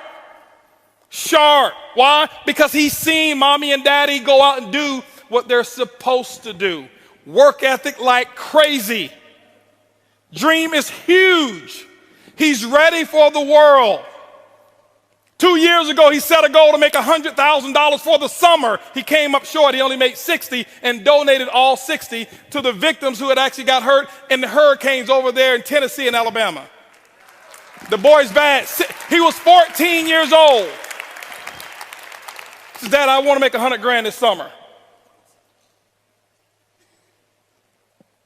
Think much bigger, much faster. See, to him, that's normal. It's normal. He was asking me about one of my guys. He says, is Uncle Ed, how much money did Uncle Ed make? I said, he made almost $2 million. What is he waiting on? That's all he made?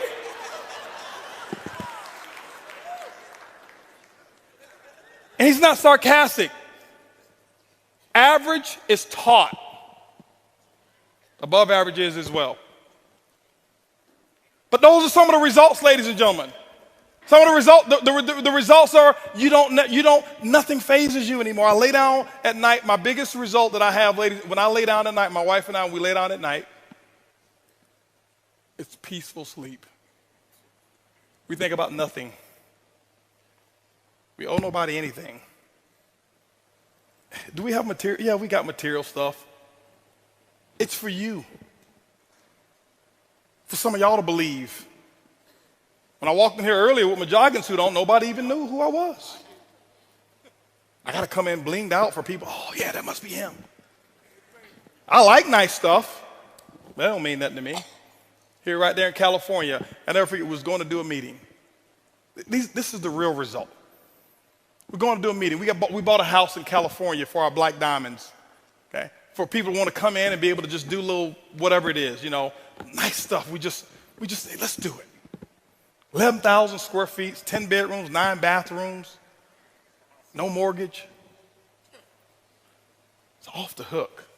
We just put $1 million in the backyard. Okay? That's the results. But we were leaving there to go do a meeting. Guess what happened? We were leaving. We knew we were going to be in the hotel. People were working at the house, so we took all of our jewelry, and we went to go do the meeting. Our hotel wasn't ready, so we went to the shopping mall, left bags in the car, forgot about it. We normally don't leave bags in the car, and guess what happened? Just so happened, our stuff was in the car, and somebody right in front of valet parking stole our stuff. My wife's ring, wedding ring. $370,000 wedding ring, gone. This watch I got on here, she's got one too. Both of them were gone. Gone. Almost $800,000 worth of stuff stolen. Let me tell you what the results are. Before, I would have had a syllogism. I would have closed them all up. Nobody gonna move until I get my stuff. But because what the results are, I said, honey, listen.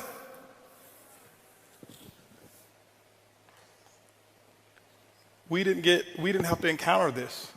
We don't have any memories of anybody holding a gun to us. We don't have any memories of seeing it going. It was $800,000 worth of stuff. That's not a problem whatsoever. That's 17 days worth of our income. So we'll get it back in 17 days. Don't worry about it.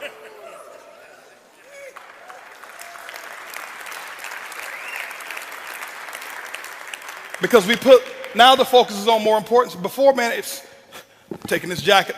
There's gonna be some furniture moving around there. Those are the results. The results of being able to take that house and take my family, and I take about 30 people in my family, fly them up to for Christmas and stuff like that, and just spoil them. December is my month for me. Some of you, I'd love for you to join me in this. This is what I did. I started 8 years ago. December, I abstained from purchasing anything for myself. Nothing for me, nothing for Holton.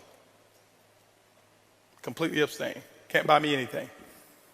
Nobody's forced me to do this. I just started doing it. And all I would do back then is I'd take $1,200 and I'd make sure I give 12 $100 tips to people who are expecting a $5 or a $10 tip. I go into like a Denny's, eat, have a little $15 meal, leave a $100 tip. Because I noticed the difference so little to me, how big of a difference it made to so many other people. I wouldn't stay around and shake their hand and talk to them because I didn't want to do it for recognition. I wanted to do it because I really wanted to make a small little difference. But it's grown now. I call it my 12 days of Christmas. December, my goal is to find opportunities and spoil people. I never look for the recognition for it. Next year, 2014, my wife and I are finding opportunities to give large sums of money away. Next year, we'll give away multiple 7 figures that people won't even know about. But there's causes and there's people. And this is why we do it. Because it replenishes the joy. And you cannot put a price tag on joy. You can have all the money in the world and we make a nice bit of it. But I can tell you the biggest thing that we have is we're free. Not just because we don't owe anybody anything. We're free because our conscience is free. There's nobody can say Holton backstabbed him. There's nobody who can say Holton took this from him. No, guys, that's the result when you do it the right way. I love spoiling our parents. And with closing, I want to show you a video of a couple things that we did. You can do this now. But remember, I started with just $100 tips. $100 tips. $100 tips. Okay? $100 tips. This Christmas here, I'll probably tip somewhere around about $30,000. I started with 100. Okay? I started with 100. I don't do it so I can receive. I do it because I want to receive the joy. I don't want the monetary. No, it don't work that way. But I just go out there and watch what a difference it'll make in your life, the person you become, and the people that you start to attract. Thoughts determine, the domino effect is your speech. Your speech determines and domino affect your beliefs. Your beliefs domino affect your actions, and your actions domino affect your results. Let's roll this video here real quick as I end up. I always had a dream to buy my mom a house. She used to always tell me about this house, and she would visit it.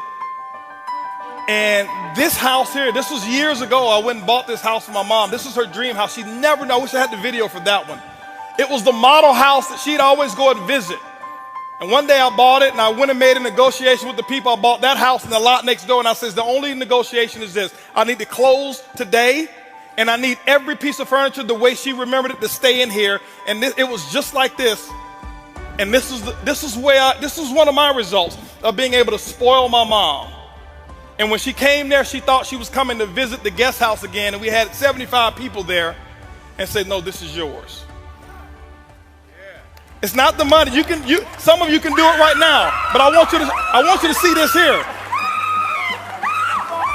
This is my mother-in-law. We just did this in June. We just bought her her dream car.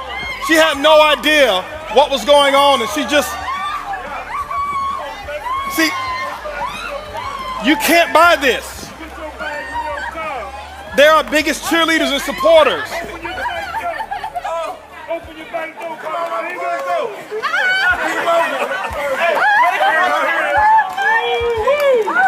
That's the results. When you do it, when you go out there and make the money, these are some of the results. That is one happy woman.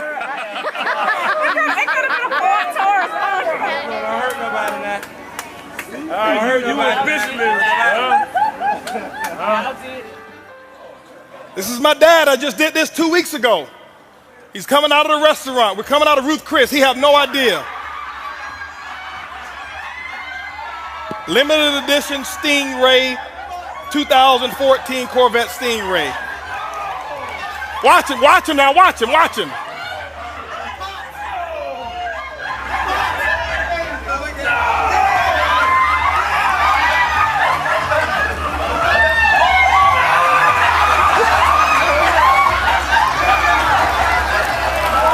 You can't buy that.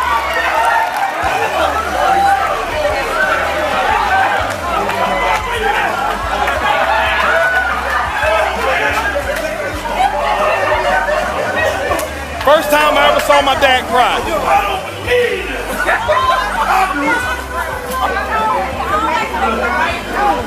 You know everything. Didn't know that. He still drives it with the thing in the window that says, "Happy birthday, Dad." Pops. Okay? Ladies and gentlemen, you go out there, make it happen. Those beliefs will determine actions. Those actions will give you the results. Eric, I want to thank you so much. Lisa, Curtis, thank you. I know I went over. Appreciate you guys. Go out there. Let's make it happen. Mr. Holton BUGGS. Brother, I love you, man. That was awesome. That was absolutely good. Mr. Holton Buggs. Give it up.